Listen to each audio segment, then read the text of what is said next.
Күтпеген сәтте интернет істемей қалды ма? Өз бетіңізше диагностика жасап көріңіз. Ал біз сізге көмектесеміз. Алдымен роутерді қайта жүктеңіз. Оны розеткадан ажыратып, 1 минуттан кейін қайта қосыңыз. Үйіңізге келіп тұрған интернет шоғырсымы роутеріңізге WAN интернет ұяшығы арқылы қосылып тұрғанына көз жеткізіңіз. 2 минуттан соң роутердегі индикаторлар жанып тұр ма екенін тексеріңіз. Содан соң интернетті тексеріңіз.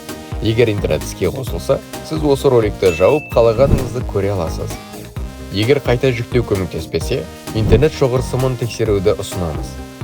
Шоғырсымның пәтерге кірген жері бүтін екеніне көз жеткізіңіз. Сондай-ақ, шоғырсымның ұшындағы роутерге WAN интернет ұяшығы арқылы жалғанатын жалғағышты тексеріңіз. Егер шоғырсым үзілсе, 3131 нөмірі арқылы бізге қоңырау шалыңыз, немесе әлеуметтік желілерге жазыңыз. Ол үшін QR-кодты сканерлеңіз және сілтемемен өтіңіз. Егер шоғырсым бүтін болса, роутерге де дұрыс қосылып тұрса, қайта жүктеген соң интернет іске қосылмаса, есіңізге түсіріңіз. Мүмкін жақында үйдегі интернет жеке кабинетінің кілт сөзін ауыстырған шығарсыз.